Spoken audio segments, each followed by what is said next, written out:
අපත්තියද සමවැදිලා ලෝක සත්වයා දිහා බලනවා. දිනපතා වැඩසටහනේ පළමුවෙනි අංකය තමයි ඒ කාරණේ. අද මගෙන් ලෝකෙද සිද්ධ වෙන්න ඕන යහපත මොකක්ද? කරදර මැද්දේ ඉන්න කෙනෙක් ඒ දුකින් නිදහස් කරන්නේ කොහොමද? කරදර කම්කටොළු ජීවිතේ දුරුමයි. කර්මානුරූප වෙන සම්බාධ තියෙනවා. කොහොම හරි දුකටපත් කෙනෙක් දුකින් මුදවන්න ඕනේ. අද දවසේ කවුද මුණ ගැහෙන අසරණවන්තයා? ලෝකයා නොමගට යන්නේ නොදැනීම නිසා, මුලාව නිසා. කොහොමද මම අද ඒ අය සුවපත් කරන්නේ? මෙහෙම හිතා මහා කරුණාව නැමැති ඇහින් ලෝකෙ දිහා බැලුවා. කාගවත් අත්උදව්වක්, හවුහරණයක් නැතුව මහමඟ සිඟායන අසරණ අහිංසක දුගී පින්මතාට මහා මාලිගාවේ රජසැප විඳින මහ රජුටත් කිසි විශේෂයක් නැතුව පොදුවේ සමසිතින් සමමෙතින් කරුණාවෙන් උපකාර කළා. එහෙම මහා කරුණා සමාපatti නුවන්ට සමවැදිලා ලෝකාත චර්යාවෙන් සේවාවක් සිදු නොකළ එකට දවසක්වත් නැහැ. පින්තුනි මේ විස්තර කියලා දෙන්නේ සද්ධාදී ගුණ හිතේ මතු කරලා ගන්නට. එදා දඹදිව මිනිස් සමාජේ තරාතිරමින් විවිධයි. මත්තමින් සංකීර්ණයි. ඔය සමාජ තලයේදී බුදුරජාණන් වහන්සේගේ කරුණා ධාරාවට අහු වෙච්ච කාටත් සැනසෙල්ලක් ලැබුණා. රජදරුවෝ, රාජදේවීවරු, කුමාරවරු, කුමාරිකාවෝ, සිතානවරු, මහ ඇමතිවරු, සෙන්පතිවරු, බමුණු බැමිණියන්, ඒ වගේම ගොවිකම් කරුවන්, කසල සෝදකයෝ කියලා සමාජ කොන් කරපු ඇත්තෝ, වහලුම් සැදලුම් කියලා සමාජ කොන් කරපු ඇත්තෝ ඔක්කොම දිහා බුදුරජාණන් වහන්සේ බැලුවේ පරමාදර කරුණාවකින්. ලෝකයාට සේවයක් කිරීමේදී සමාජ මට්ටමින් කොන් කරන්න බැලුවේ නෑ බුදුරජාණන් වහන්සේ. අනේක වටින තැන. මිනිස්සු කොටස් වලට බෙදුවේ නෑ. තමන්ගේ කියලා ළඟට ගත්තු කෙනෙක්වත් අනුන්ගේ කියලා ඈත් කරපු කෙනෙක්වත් නෑ. බාමරිකයන්, සොරුන්, ගෝඝාතකයින්, ගණිකාවන් නොමග ගිය අය කරුණාවෙන් හදාගත්තා. යහමඟ පෙන්නලා සුවපත් කළා. උසස්කම්, පහත්කම්, උගත්කම්, නූගත්කම්, ඔය සමාජයේ අනන්තවත් තියෙන දරුණුකම්, මැරවරකම්, විසමාචාරකම් ඒව ගැන බුදුරජාණන් වහන්සේ තැකීමක් කළේ නැහැ. මිනිස්සු නොමගට යන්නේ නොදැනීම මුලාව නිසා. ඒ ටික ඈත් කළාම නරකයි හොඳ වෙනවා. එහෙම හිතලා වරද අයින් කළා, වරද කරපු අය හොඳ මිනිසුන් කළා. ගුණ යහපත් පිරුණු පින් ඇති අයට 아무තු ප්‍රශ්නයක් නැහැ. ඒ අය බුදුරජාණන් වහන්සේ හොයා ගමන් කළා. නොමගට ගිය අය හොයා බුදුරජාණන් වහන්සේ වැඩමෙව්වා. ඒ අයට කරුණු කියලා හිත සනසල ගුණ යහපත් අය කළා. ටිකක් හිතන්න බලන්න. ඔක්කොටම එපා වෙච්ච දාමරික අඟුලිමාල අහිංසක හිතක් ඇති තරුණයෙක් බව හොඳාකාර අඳුනගත්තේ බුදුරජාණන් වහන්සේ විතරයි. හේතුව මොකක් වුණත් අඟුලිමාල නොමගට හැරුණා. බොහෝ දෙනෙකුට විපත්තිත් කළා. පලාතටම අඟුලිමාල පිළිමයක් වුණා. රජුගේ සූදානම් අඟුලිමාලව ජීවග්‍රහයෙන් අල්ලගන්න. අඟුලිමාල පුතාට විපතක් වේද කියලා බයෙන් අඟුලිමාලගේ මෑණියන් පුතා සොයා වනපෙතට වැදුනා. බුදු රැහින් මේ ටික දැක්කා. මහා කරුණික බුදුරජාණන් වහන්සේ මව් පුතු දෙපළට අනුකම්පාවෙන් අඟුලිමාලට සහනේ දෙන්න වනපෙතට වැඩියනේ. දුවන් එපා මහන නතර වෙන්න කියලා අඟුලිමාල කියපු වචනේට බුදුරජාණන් වහන්සේ කීවේ මම දුවන්නේ නෑ, මම නතර වෙලා නුඹයි දුවන්නේ, නුඹ නතර වෙන්න.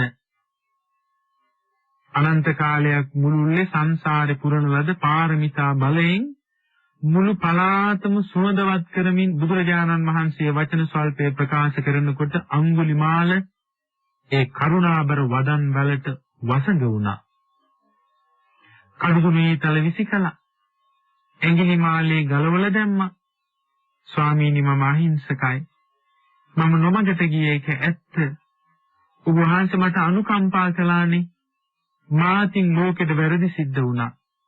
ලෝකයාට මම කරපු වැරදි වලට මට ඔබ වහන්සේ සමාව දෙන්න. ආයිත් මම වැරදි කරන්නේ නැහැ. මෙහෙම කිය අඟුලිමාල බුදුසිරි පාමුල වැඳ වැටුණා. ලෝකෙට මතුවලා තෙවුනේ පින්වතුනි අඟුලිමාලගේ නපුරු ගති. අඟුලිමාලගේ හිතේ හැංගිලා තිබිච්ච හොඳ ගති පෙනුනේ බුදුරජාණන් වහන්සේට පමණයි. අඟුලිමාල පිරිත මේ ලෝකෙට ලැබුණේ බුදුරජාණන් වහන්සේ නිසා. අඟුලිමාල හොඳ කෙනෙක් කළ නිසා අඟුලිමාල පිරිතකුත් ලැබුණා. 2500 වසර ගණනාවක් මුළුල්ලේ මව් පරපුරක් දරු පරපුරක් සුවපත්තු මෙලොව එළිය ලබනවා අඟුලිමාල පිරිත පිහිටෙන්. අඟුලිමාල ලැබපු ජීවන එළිය ලෝකෙටම ආශිර්වාදයක් වුණා. දුකටපත් අම්මා කෙනෙක් ලබාගත්තු සහනේ හොඳට වැටහෙනවා මේ පටාචාරාවගේ කතාව මෙනෙහි කරනකොට. මේවා ටිකක් ශ්‍රද්ධාව මතු කරගන්නට කවුරුත් හිතලා බලන්න ඕන තැන්. පටාචාරාව අසරණ අහිංසක අම්මා කෙනෙක්. තමන්ගේ ස්වාමියා නාරජ දෙකුගේ ගලපහරට ගුදුරු වුණා. එක දරුවෙක් තුරුළු කරගෙන අනෙක් දරුවා අතින් අල්ලගෙන අසරණ මෑණියන් යන්නේ බිහිසුණු මඟක. අචිරවතී ගඟ ගලලා යම් සමින් බැස්ම ඇති තැනකින් ගොඩ වෙන්න හිතුණා. දරුවෝ දෙන්න එකවර ගෙනියන්න ඒ මවුට ඇඟපතු වාරු නැහැ. කිරිත්තු වැඩි, තෙහෙත්තු වැඩි. එක දරුවෙක් මෙගොඩම තබලා පොඩි පුතා තුරුළු කරගෙන හීන් සීරුවේ ගඟ මැදින් එගොඩට ගොහින් එගොඩ ගොඩින් දෙව්වා. මෙගොඩට ආයෙත් තෝන අනිත් පුතා රැගෙන යන්ත. ඒ පොඩි දරුවෙක් දැන් අම්මා ගඟ මැද එන අම්මා ඒ පැත්තත් බලනවා මේ පැත්තත් බලනවා. දෙපැත්තම දරු දෙන්න. වේගයෙන් ආපු කුස්සේ ඒගොඩ තැන්පත් කළ පොඩි දරුවා ළඟට පියාඹගෙන ඇවිත් මස් කැටියක් කියලා හිතලා පොඩි දරුවා දැහැගෙන ගියා. ඒ දුක්ඛදායක දර්ශනයේ දුටු මේ දුක්බර අම්මා අත උසෝ කෑ ගහන්න පටන් ගත්තා. අම්මගේ කෑ ගැහිමට මෙහා ගොඩේ හිටි ළමයා කල්පනා කළා මේ කතා කරන්නේ මට තමයි. ඒ දරුවා මව් ඉන්න දිහාට ආවා. පොඩි දරුවා ගඟේ සැරකම තේරෙන්නේ නැහැ. කරුමේ සැරකම මතු වුණා. ඒ දරු පැටිය ගම් ඉවුරෙන් ගඟට වැටුණා. ගඟ දිහට දරුවා බිලි වේගෙන යනවා. එක පුතෙක් අහසේ මැරෙනවා. අනෙක් පුතා දියේ මැරෙනවා.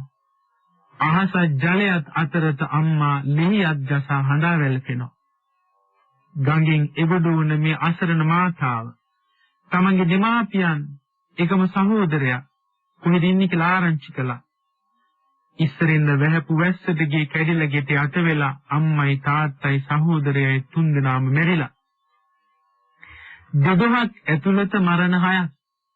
ස්වාමියායි අම්මයි තාත්තයි සහෝදරයයි පින්බර දරු දෙන්නයි එක ළඟ මරණ 6ක්. පටාචාරාව 30ක් වුණා. ඒ අසරණ අම්මා උමතු වුණා. මේ උමතු අම්මා කෑ ගහමින් හඬමින් වැළපෙමින් ඇඳි වතවත් නැතුවයි මහමඟ දිව්වේ. කොහොම නමුත් මේ මාතාව විහාරේ පැත්තට හැරුණා. අපේ කාරුණික බුදුරජාණන් වහන්සේ මේ මොහොතේ බණශාලාවේ ධර්ම දේශනා කරමින් වැඩ ඉන්නේ. බණශාලාව අතරින් නුසුදුසු අයුරින් පැමිණෙන මේ අහිංසක පටාචාරාව දුටු බුදුරජාණන් වහන්සේ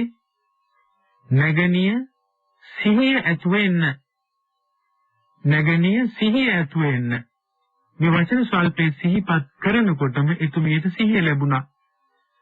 කර්ම ශක්තිය එක පිට එක ආවත් පටාචාරාවගේ හද ගැබේ මහා පින් බලයක් හැංගිලා තිබුණා. සිහිය ලැබූ පටාචාරාව නුවණැති පුරුෂයන් දෙපළක් විහිං තමා වෙත විසි කරපු සලු දෙකෙන් එකක් ඇඳගෙන එකක් පුරවගෙන අනේ ස්වාමීනි මට සමා වෙන්න. මම මරණ ගණනකින් දුක් විඳි අසරණවන්තියා. අසරණ මගේ දුක් ගින්න නිවාලන්ද කී බැලුණා. මේ සිලිලාරෙන් ලපෙත් වෙච්ච సంతානයක් ඇති අපේ බුදුරජාණන් වහන්සේ අනන්ත කාලයක් සංසාරේ පුරන ලද සත්‍ය පාරමිතා බලයෙන් මුළු ධම්සභා මණ්ඩපේම සුවඳවත් කරලා